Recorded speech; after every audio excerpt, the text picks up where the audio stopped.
বিদ্যুতের মিটারে একটা বাতি জ্বলে এবং সেই বাতির বিল জনগণকে দিতে হয়। এ নিয়ে ভারত একটা সিনেমাও করেছে, শহীদ কাপুর সম্ভবত এটার অভিনেতা, যদি আমি ভুল করে না থাকি, নায়ক। তো এটা ঘটনাটা সত্য। এভাবে যদি আপনার এই বিদ্যুতের মিটারের বাতির বিল উঠে এবং সেটার জনগণকে দিতে হয়, তাহলে এখানে অনেক কোটি টাকার খেলা। তবে ঘটনা আরেকটা, এখানে সংযোগ না থাকলেও মিটারে বাতি কেন জ্বলে, এবং এটার প্রমাণ নিয়ে বিদ্যুৎ ও জ্বালানির এরকম একটা কমিটির, স্থায়ী কমিটির বৈঠক ছিল সংসদে, এবং সেখানে সদস্য ছিলেন তানভীর শাকিল জয়, সিরাজগঞ্জ 1 এমপি, মাননীয় এমপি। তিনি একটা নষ্ট মিটার নিয়ে গেছেন সাথে করে, প্রমাণ দেখানোর জন্য নষ্ট মিটার সাথে করে নিয়েছেন যে এটাতে কোনো সংযোগ নাই, এরপরে বাতি কেন জ্বলে। তার মানে এটাতে আপনার ইলেকট্রিক কোনো গন্ডগোল আছে, মানে এটাকে মেকানিক্যাল কোনো গন্ডগোল না থাকলে, সংযোগ না থাকার পরও বাতি কেন জ্বলে। একবারে তানভীর শাকিল জয়, মাননীয় এমপি, সিরাজগঞ্জ 1, তিনি মিটার সাথে নিয়ে গেছেন। এটা সত্যিকারের জনপ্রতিনিধি হওয়ার প্রশংসাযোগ্য, তার প্রতি আমার সম্মান রইল। জনগণের কষ্টটাকে সে বহন করে, সে সংসদের স্থায়ী কমিটিতে বিদ্যুৎ ও জ্বালানি কি একটা মিটিং ছিল, সেখানে তিনি সদস্য, জনগণের যে আসলে অভিযোগ দিচ্ছে যে মিটারে গন্ডগোল আছে, নানান মিটারে, প্রিপেড মিটারে, যত সব মিটার আছে গন্ডগোল আছে। এর মধ্যে পল্লী বিদ্যুতের যেটা আন্দোলন চলতেছে আপনারা দেখছেন, ওইখানে যে আরবি আপনার নিম্নমানের এই মিটার ক্রয় করছে, তারা বারবার বলতেছে যে ভুতুরে বিল আসার কারণ হচ্ছে মিটার ভালো না, মিটার নিম্নমানের, কম দামি, এটা বলছে।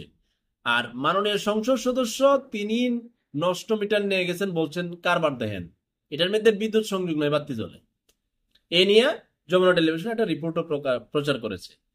তো জুন মাস আসলে সবার বিল বেড়ে যায়, এই ভুতুরে বিল, কত অভিযোগ যাইতেছে, ওরা বলতেছে আপনার অভিযোগ আমরা শুনছি। কেন রে ভাই, এই পুংডামি বিদ্যুতে কেন? মিটার সংক্রান্ত ঝামেলা, তাদের ভুতুরে বিলের ঝামেলা, ডিমান্ড চার্জের ঝামেলা, মিটার ভাড়ার ঝামেলা, রিবেট চার্জ, তারপরে এখন আরো এই প্রিপেড মিটার। যমুনা টেলিভিশন রিপোর্টে তারা বলছে 52 লাখ গ্রাহক এটা ব্যবহার করছে। একজন লিখছে যে ভাই আমি 4 তলায় থাকি, মিটার নিচ তলায়, এখন হঠাৎ করে বন্ধ হয়ে গেছে।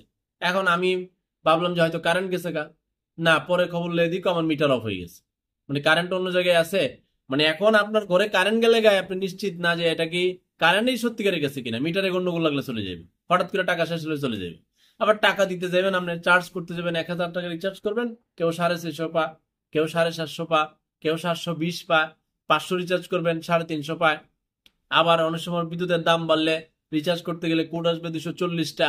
এখন ঘরের মেইন যদি হয় মুরব্বী, ছেলেমেয়েরা হয়তো দূরে থাকে, ওই 240টা কোড দিতে লাগাইবো পেস, যেভাবে মিটার বন্ধ হইয়া, তারপরে বিদ্যুৎ অফিসে লোক আনো, তারা 200 টাকা দাও, যন্ত্রণার শেষ নাই। এই জন্য আমি বলি এটা দুজকের মিটার।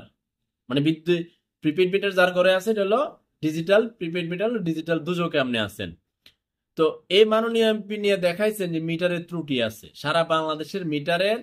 তারা একজন পল্লী বিদ্যুৎ আন্দোলনের এক কর্মী কইতেছে কি অটো পালস সিস্টেম করা আছে, কয় বিল বেশি আইবই। মানে একটা খেলা জমাইছে এরা, এদের আন্দোলনে তো বেরিয়ে আসছে এই খেলার, আমাদের তো এর একটা খেলার মেলা জমাইছে আমাদের জিন্দিগি তামা, আর আমরা পয়সা বেশি দাম। তো মাননীয় এমপি কে ধন্যবাদ। এরকম ভাবে প্রত্যেক এলাকার এমপি বিদ্যুৎ অফিসে একটু নাট টাইট দেন, এরা ঢিল হয়ে গেছে, এবং তারা যেন লাইনে আসে। জনগণ তো দিচ্ছে, জনগণ তো বেশি দূর যেতে পারে না, এমপিরা পদক্ষেপ নিলে খুব বেশি ভালো হয়। বিদ্যুতের এরা নাট ঢিল এরা একটু টাইট করতে হবে।